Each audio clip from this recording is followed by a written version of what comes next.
गांव के नाले में एक लाश मिलती है। गांव में हर किसी को पता था कि जो लाश मिली है उसकी हत्या की गई है, लेकिन उस शख्स की पोस्टमार्टम रिपोर्ट बदल दी जाती है। पोस्टमार्टम रिपोर्ट में आता है कि उस आदमी की मौत गंदे नाले के पानी से दम घुटने से हुई है। ये बात जब उस शख्स के भाई को पता लगती है कि डॉक्टर्स ने पोस्टमार्टम रिपोर्ट बदल दी, तो उसे समझ नहीं आता कि आखिर क्यों डॉक्टर कातिल को बचाना चाह रहे हैं। जब वो पुलिस स्टेशन पहुंचता है, वहां पर भी मामला रफा दफा करने को कहा जाता है। अब ऐसे में उस भाई को ये समझ नहीं आता कि आखिर उसके बड़े भाई के कातिल को क्यों बचाया जा रहा है।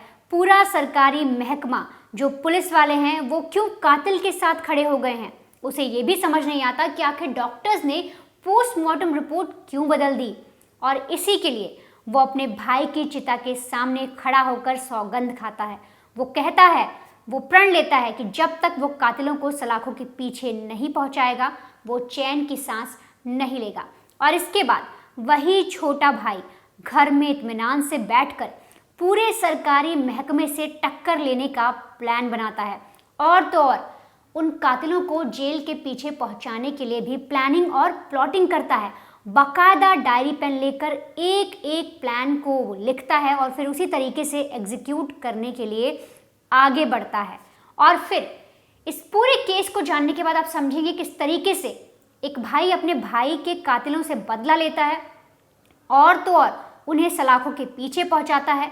और उसका मकसद बस इतना था कि वो उन कातिलों से पूछ सके कि आखिर उसके भाई का कत्ल क्यों किया। और साथ ही वो सारे सरकारी अफसर जो पुलिस वाले थे, वो सारे डॉक्टर्स जिन्होंने पोस्टमार्टम किया था, उन्हें भी कटघरे में ले जाकर खड़ा करे और उनसे भी जवाब मांग सके कि आखिर उन्होंने कातिलों का साथ क्यों दिया। ये जो पूरी वारदात है ये मध्य प्रदेश के देवास की है।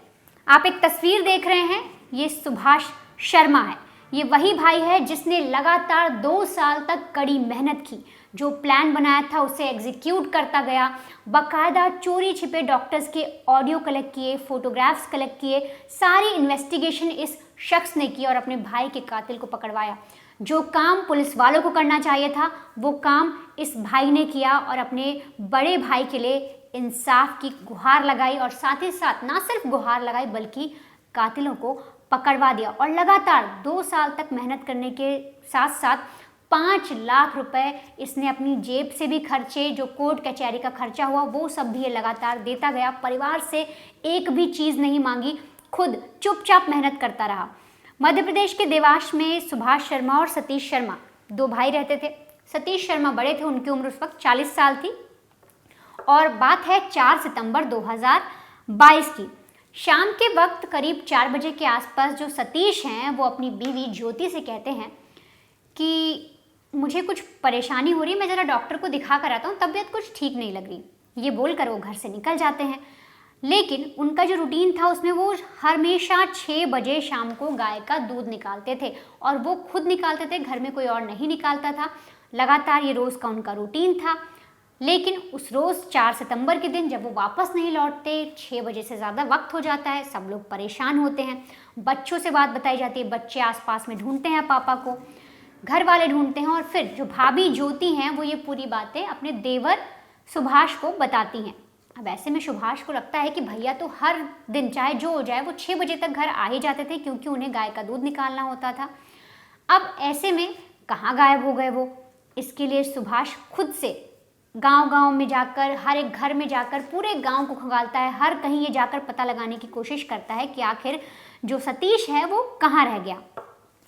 और साथ ही साथ इन लोग को घबराहट तब और होती है जब उनका मोबाइल जो है वो बंद आता है। अब ऐसे में सुभाष परेशान होता है, घर वाले परेशान होते हैं, गांव में खबर फैल जाती है। गांव वाले भी मदद करने के लिए सामने आ जाते हैं।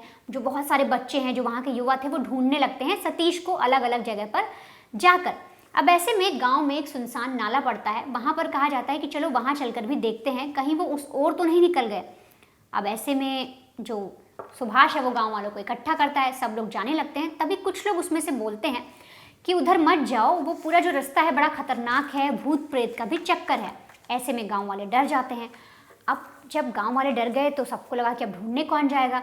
इतनी देर होने के बाद जो सुभाष है वो सीधे पुलिस थाने जाता है। वहाँ जाकर उन कंप्लेन करता है और उस वक्त वहाँ पर जो टीआई थी, उनका नाम नीता था, वो वहाँ पर मौजूद थी। शिकायत कराई जाती है, एफआईआर दर्ज होती है गुमशुदगी की कि भाई मेरे नहीं मिल रहे हैं। इधर एफआईआर दर्ज होने के बाद जब सुभाष वापस लौट रहा होता है तो उसे भरत सिंह चावड़ा नाम का एक शख्स मिलता है, जो कि उसके भाई सतीश का बचपन का दोस्त था। अब जब भरत उसे मिलता है तो बोलता है कि क्या हुआ, सारा मैटर पूछता है। सुभाष उसको एक एक चीज़ बताता है। तो इस पर जो भरत है उसके मुंह से निकलता है कि क्या तुमने नाले की तरफ चेक किया, चलो वहाँ चलकर देखते हैं। इस पर जो सुभाष है उसको थोड़ा सा अजीब लगता है कि इन्होंने डायरेक्टली ये क्यों कह दिया कि नाले की तरफ चलकर देखते हैं। लेकिन किसी तरीके से गांव वालों को जो भरत है वो फिर से मनाता है कि अरे एक बार देख लेते हैं, क्या पता वो उस ओर निकल गया हो। और फिर जो भरत सिंह चावड़ा है वही इन सबको ले जाकर, साथ ही सुभाष को ले जाकर नाले की तरफ जाता है। अब जैसे ही ये लोग उस नाले की तरफ बढ़ते हैं, वहाँ पर देखते हैं, तभी इन्हें सतीश की लाश दिखती है। उस नाले के अंदर औंधे मुंह सतीश की लाश पड़ी हुई थी। साथ ही साथ जो उसकी शर्ट है वो उसके बदन पर नहीं थी, उसके गले में बंधी हुई थी, और जो हाथ हैं वो इस तरीके से करके गले से बांध दिए गए थे शर्ट से। अब ये देखने के बाद सबके होश उड़ जाते हैं। पुलिस वालों को बुलाया जाता है। अब जो एक तरीके से गुमशुदगी का मामला था उसमें ये दिखा दिया जाता है कि मौत हो चुकी है शख्स की। पुलिस वाले आते हैं, लाश को निकाला जाता है, देखा जाता है तो पता लगता है कि सिर पे चोट है, बहुत सारे रगड़ के निशान भी है। अब उस लाश को, यानी जो सतीश की बॉडी मिली थी, उसे पोस्टमार्टम के लिए भेजा जाता है। पोस्टमार्टम में जाने से पहले जो सुभाष है वो अपने भाई की लाश को पूरी तरीके से देखता है, एक एक चीज़ को समझता है, तो उसे समझ आ जाता है कि मेरे भाई की हत्या की गई है, किसी ने इन्हें मार कर यहाँ पर डाल दिया है। वो लाश को देखकर ये चीज़ समझ जाता है। लेकिन इधर जो पोस्टमार्टम रिपोर्ट के लिए भेजा जाता है, वहाँ पर जो पोस्टमार्टम होता है वहाँ पे शॉर्ट पोस्टमार्टम की एक रिपोर्ट आती है, जिसमें बात जो लिखी होती है वो मैं आपको बताऊँ। उसमें कहा जाता है कि जो भाई है उसके शरीर में चोट लगी है, उसको रगड़ हुई है, और साथ ही साथ उसकी जो मौत है वो डूबने से हुई है। एक तरफ जो सुभाष है वो ये बोल रहा था कि जो मेरा भाई है उसकी जो हत्या की गई है वो हत्या हुई है, किसी ने उसका कत्ल किया है। लेकिन जो डॉक्टर्स की टीम है जो पोस्टमार्टम करती है वो बताती है कि इनकी जो मौत हुई है, जो सतीश है उसकी जो मौत हुई है वो पानी में डूबने की वजह से हुई है, नाले के। और तो और जो चोट वगैरह आई है सर पर, वो ऐसा हो सकता है कि नाले में जो जीव जंतु हो उन्होंने उसे खरोचा हो, खाया हो, और नाले में रगड़ खाने की वजह से ही उनके जो हाथ पैर में थोड़े बहुत चोट के निशान हैं वो सब आए हैं। अब जब पोस्टमार्टम रिपोर्ट में ये सब आता है, सुभाष का दिमाग खराब हो जाता है। उसे लगता है कि मेरे भाई की हत्या हुई है और ये पोस्ट डॉक्टर्स किस तरीके की बातें करें। वो टीआई मैडम के पास जाता है। टीआई मैडम भी उसे वो चीज़ कहती हैं कि ये पूरा हादसा है, मामला तुम रफा दफा कर दो, इसमें कोई हत्या का एंगल नहीं है। लेकिन इधर जो डॉक्टर्स की टीम है वो हार्ट का कुछ हिस्सा लेकर एफएसएल लैब को भिजवा देते हैं, और ये कहा जाता है कि विस्रा रिपोर्ट वगैरह कलेक्ट की जाए। अब एक तरफ पोस्टमार्टम रिपोर्ट आ जाती है, लेकिन विस्रा रिपोर्ट की जांच के लिए भेजा जाता है सैंपल। और साथ ही साथ टीआई मैडम है जो वो बोल देती हैं कि मामला रफा दफा करो, इसमें कोई ऐसा सीन ही नहीं है, तुम्हारे भाई की तो हत्या हुई नहीं, वो तो डॉक्टर्स ने बता दिया हादसा है, वो नाले में गिर गए और उनको रगड़ लग गई और साथ ही जीव जंतु ने खा लिया उनके सर पर। ये सारी बातें सुभाष को हजम नहीं होती। इधर पोस्टमार्टम रिपोर्ट आती है और उधर भाई का फ़ोन नहीं मिल रहा था। लेकिन ठीक 2 दिन बाद वही भरत सिंह चावड़ा जो लाश तक पहुंचाया था जिसने परिवार को, वही फ़ोन लाकर देता है, कहता है नाले के पास ही आपके भाई का फ़ोन मिला है, आप इसे ले लीजिए। अब जब भरत सुभाष को फ़ोन देता है तो सुभाष को पक्का हो जाता है कि जो भी केस है, जो भी मेरे भाई के साथ हुआ है, उसमें इस आदमी का हाथ ज़रूर है, क्योंकि लाश भी इसी ने ढूंढवाई, और साथ ही साथ फ़ोन जो 2 दिन पहले किसी को नहीं मिला था वो इसे कैसे मिल गया। अब कई तरीके के सवाल थे सुभाष के सामने। अब ऐसे में सुभाष को लगता है कि हो ना हो मुझे कुछ भी करके चीज़ें पता लगानी होंगी। अब इधर अंत्येष्टि की तैयारी होती है, जो भाई हैं इनके बड़े भाई, उन्हें मुखाग्नि दी जाती है। और उस वक्त जब जो सुभाष है वो अपने भाई को मुखाग्नि दे रहा था, उस वक्त वो सौगंध खाता है और बोलता है कि जब तक मैं भैया के कातिलों को जेल के पीछे नहीं पहुंचाता, पुलिस वालों का भंडाफोड़ नहीं करता, डॉक्टर्स की टीम का भंडाफोड़ नहीं करता, तब तक मैं चैन से नहीं बैठूंगा। और इसी के बाद वो पूरी प्लानिंग करता है। प्लानिंग के तहत वो सबसे पहले जिन डॉक्टर्स ने पोस्टमार्टम किया था उनसे बातचीत करने की कोशिश करता है, तरीके से उन्हें सेट करने की कोशिश करता है, इनडायरेक्टली अगर आप समझिए, उनसे बातें निकालने के लिए चपरासी को बातचीत करता है। और उसके ज़रिए उसे पता चलता है कि जिस टीम को पोस्टमार्टम करना था उसके डॉक्टर से जो भरत है वो मिला था सुभाष बनकर, यानी कि जो भरत जिस पर शक जा रहा था वही सुभाष बनकर मिलता है डॉक्टर से और बोलता है पोस्टमार्टम मत करो, मेरे भाई की तो हादसे में मौत हुई है, इसमें पोस्टमार्टम की कोई ज़रूरत नहीं। और फिर वो डॉक्टर्स को सेट करके इस तरीके से पोस्टमार्टम रिपोर्ट बनवाता है। और इस चीज़ का बाकायदा वो जब बातचीत कर रहा होता है, सारी इन्फॉर्मेशन निकाल रहा होता है, तब वो ऑडियो रिकॉर्ड करता है और ये सारा ऑडियो अपने पास रखता है कि वो बड़े अधिकारियों को दिखाएगा। इसके अलावा धीरे धीरे करके वो और चीज़ें पता लगने की कोशिश करता है, भरत चावड़ा के पीछे फॉलो करता है उसे, क्योंकि जो भरत चावड़ा है उसका गांव में बड़ा रसूख था, पैसे वाले लोग थे, जो गांव के लोग थे उसके खिलाफ बोलते नहीं थे। तो ऐसे में सुभाष के पास बस एक ही रास्ता था कि वो पुलिस की मदद लेकर ही कानूनी तरीके से ही भरत को जेल के पीछे पहुंचाए, पता लगाए कि उसके भाई का कत्ल क्यों किया, क्या मामला है। और तो और इस पूरे मामले में कोई भी बयान देने के पक्ष में नहीं था, भरत के खिलाफ कोई भी शख्स अपने मुंह से एक शब्द नहीं निकालना चाहता था। ऐसे में सुभाष अपने भाई का मोबाइल वगैरह चेक करता है, हर तरीके से चीज़ें खंगालता है। और तो और इसके अलावा जो सुभाष है वो एक चीज़ मैं आपको और बताऊं कि वो नाले का जो पानी है उसके लिए जवाब मांगने के लिए आरटीआई में सवाल भी डालता है कि इस नाले में कितना पानी आता है, कितने मिलीमीटर का रहता है, ये सारी चीज़ें जानने के लिए वो आरटीआई में सवाल भी करता है, लेकिन कोई जवाब नहीं आता। और कुछ दिन बाद एक जवाब आता है कि आपने जो स्टाम्प लगाया है वो 50 रुपये का लगाया है, 100 रुपये का स्टाम्प लगाइए। तो देखिए यहाँ पर भी उसको ठीक से जवाब नहीं मिलता। अब इधर जो देवास में जो पुलिस वाले थे वो चेंज हो चुके थे, उस वक्त वहाँ पे नए डीजीपी आ चुके थे, कलेक्टर भी नए आ चुके थे। फिर इनसे जाकर लगातार जो सुभाष है वो मिलता है, इनको पूरी कहानी बताता है, सारी एक एक चीज़ बताता है। अब इसके बाद जो वहाँ के एसपी थे वो बोलते हैं ठीक है आपकी बात हम समझ रहे हैं, लेकिन हमें इसके लिए कोई प्रूफ भी चाहिए, ये चीज़ थोड़े दिन पहले हुई थी, अब हमें और चीज़ें जाननी होंगी। तो लगातार के प्रयास के बाद, ऑडियो इकट्ठा करने के बाद, जब लाश मिली थी उसके फोटोग्राफ जो उस वक्त लिए गए थे, जब होता है ना क्राइम सीन, उसके जो फोटो लिए गए थे वो इकट्ठा करता है सुभाष अपने पास। और एक एक चीज़ इकट्ठा करने के बाद अप्रैल 2024 इसी साल, हत्या हुई थी 2022 में, और इसी साल 2024 के अप्रैल में वो पुलिस वालों को एक एक साक्ष्य देता है, सारी चीज़ें देता है। वो पुलिस वालों को फोटोग्राफ्स दिखाता है, बोलता है देखिए आप इसमें साफ तौर पर देख सकते हैं कि जो मेरा भाई है उसके जो गला है वो शर्ट से कसा गया है, उसके हाथ बंधे हुए हैं शर्ट से। ऐसे में आप कैसे कह सकते हैं कि उनकी डूबने से मौत हो गई, पानी नहीं था नाले में इतना, और तो और वहाँ पर इतने जीव जंतु नाले में कैसे होंगे जो मेरे भाई का सर खा लेंगे कि, और रगड़ भी ऐसे कैसे आ जाएगी, औंधे में उनकी बॉडी गिरी है। तो आप मुझे इस पर देखिए, जो पुरानी टीआई मैडम थी, जो पुलिस वाले थे, उन्होंने किस तरीके से मेरे साथ गलत किया और वो कातिलों के साथ मिल गए।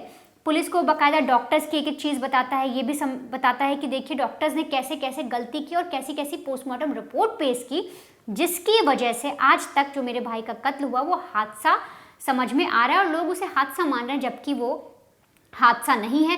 कातिल मेरी आंखों के सामने खुले घूम रहे हैं।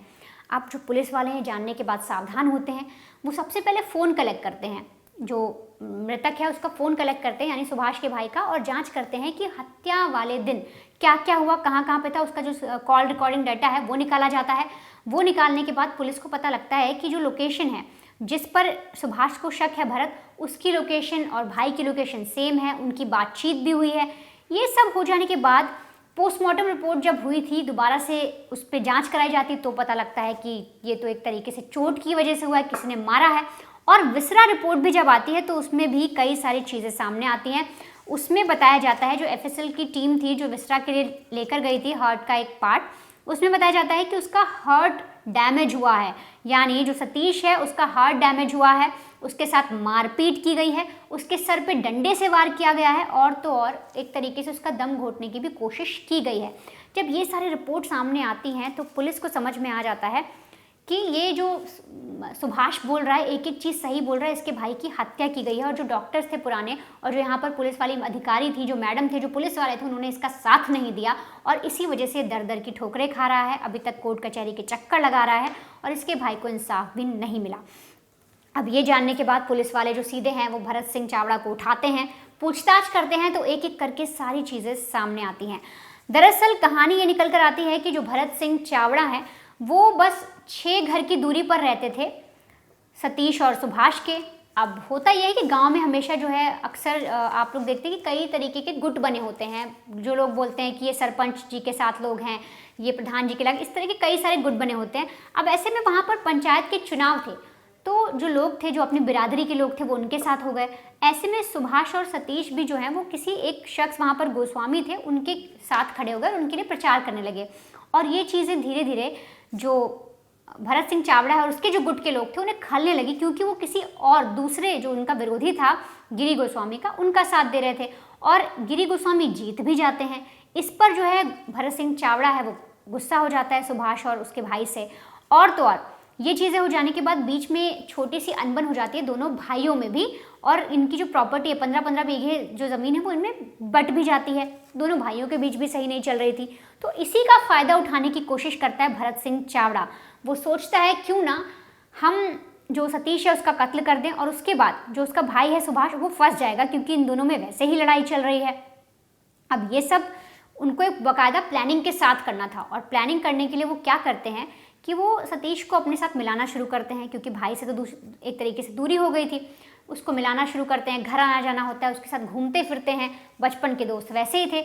और फिर इसी का फ़ायदा उठाकर 4 सितंबर 2022 की शाम जब वो निकलता है, अपने इलाज की बात कहकर शाम को 4 बजे उसको रास्ते में रोकते हैं, एक जगह पर ले जाते हैं, नाले वाले जो जगह थी वहाँ पर सुनसान इलाका था वहाँ ले जाते हैं। वहाँ पर अपने साथियों के साथ मिलकर मारपीट करते हैं, उसके सिर पे वार करते हैं, फिर उसकी शर्ट उतार कर उसका गला घोंटते हैं और साथ ही साथ जो उसके हाथ हैं वो उस शर्ट की गांठ में फंसा देते हैं ताकि किसी को शक ना हो। और फिर बड़े इत्मीनान से जो लाश है उसे नाले के पानी में डाला जाता है और पूरा स्वांग रचा जाता है, पूरा ढोंग किया जाता है कि मैंने इन्वेस्टिगेशन में साथ दिया। सुभाष के साथ मिलकर लाश को खोजने की कोशिश भी करता है, मोबाइल फ़ोन भी लाकर देता है और ये तमाम तरीके की मदद दिखाने की कोशिश करता है। लेकिन जब पुलिस इसे पकड़ती है, इसके साथियों को पकड़ती है, तो एक एक कर सारी कहानी सामने आती है।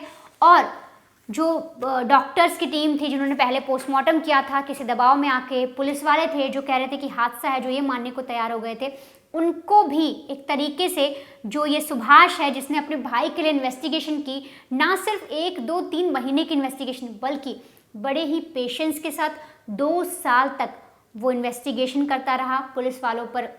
उसने कानून पर भी भरोसा दिखाया और खुद सबूत इकट्ठा किए। एक एक सबूत उसने खुद बनाया, खुद इकट्ठा किया, ऑडियो उसने खुद कलेक्ट किया, सारे जो उस वक्त जब लाश मिली थी तब जो भी क्राइम सीन पर पिक्चर्स थे वो उसने इकट्ठा किए, आरटीआई से रिपोर्ट मांगी, नाले के पानी पर रिसर्च की और एक एक चीज़ ले जाकर जो काम पुलिस वालों को करना था, जितनी जो एक्टिविटी है या जो कहें कि हम जितना एक्शन था वो पुलिस वालों को दिखाना था, वो एक भाई करता है। और उसकी चिता पर जब चिता जल रही थी तब जो वो एक तरीके से प्रण लेता है, उस प्रण को वो पूरा करता है। और अब जाकर 2 साल की कड़ी मेहनत के बाद अपने जेब से 5 लाख रुपए कोर्ट कचहरी में खर्च करने के बाद अब जाकर वो अपने भाई को इंसाफ दिला पाया है और तो और उन कातिलों को सलाखों के पीछे खड़ा कर पाया है।